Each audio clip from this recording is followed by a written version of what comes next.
Suicide Prevention Services mission, and I guess our main motto is we are here for life. It is an all-encompassing agency that has a hotline. We do counseling. We have contracts in the schools. We are a clinically licensed staff that sees people at all stages of their life.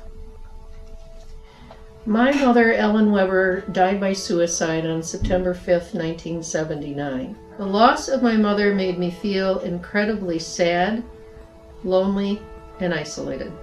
Up until 1982, I began to make an acquaintance with survivors, and so the Survivors of Suicide Loss was really the first big piece that came for me to be with other people like myself, who we could tell similar stories, and we had similar feelings, and that sense of isolation disappeared.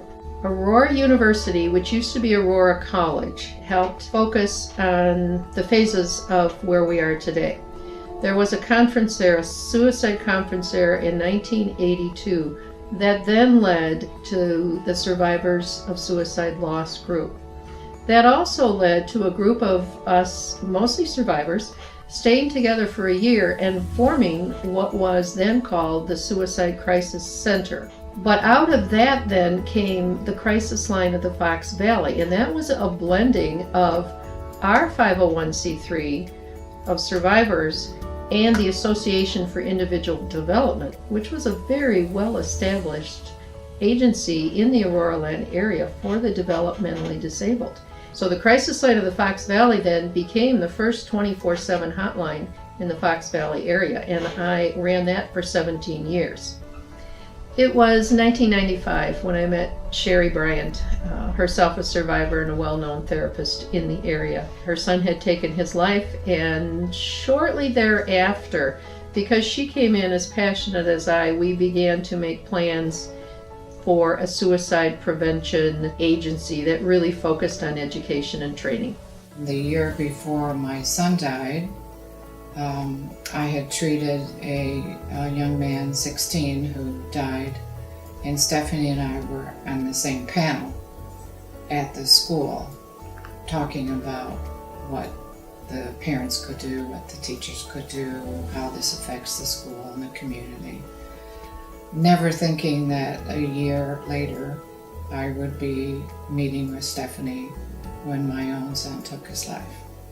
For a long time it was just Stephanie and I through our trunks of our cars trying to figure out how to put two words together that didn't go together, suicide and prevention. The incorporation of Suicide Prevention Services occurred in May of '98. That was about the time that Sherry and I went and talked with Dan Hanna and Jerry Murphy.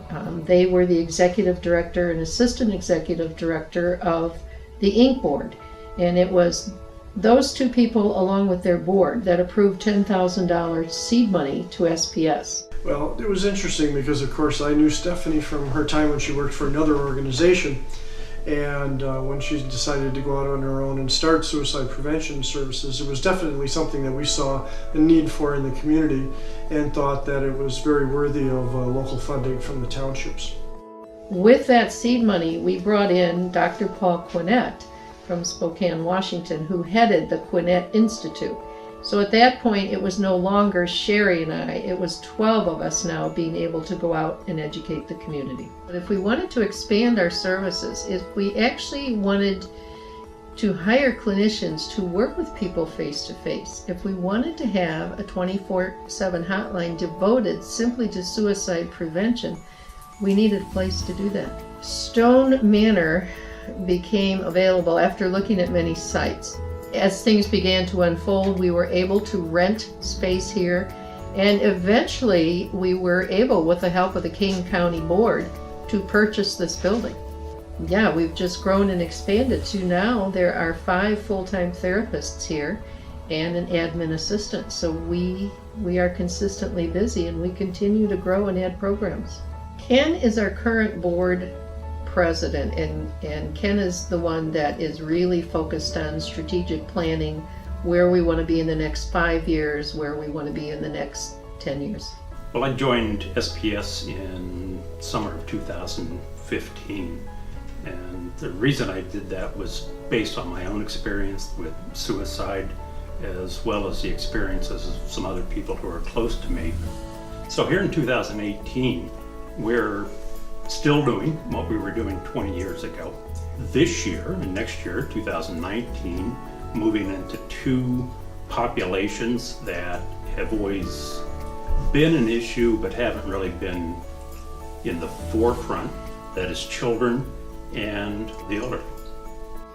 The passion that is the foundation of suicide prevention services, my passion, Sherry's passion, the passion of the volunteers, the passion of the board, is really what has kept us going through hard financial times, hard times in acquiring the building, and just the feeling of frustration that can come when you're trying to run an agency and you run up against barriers. It is the passion that continues to fuel us all.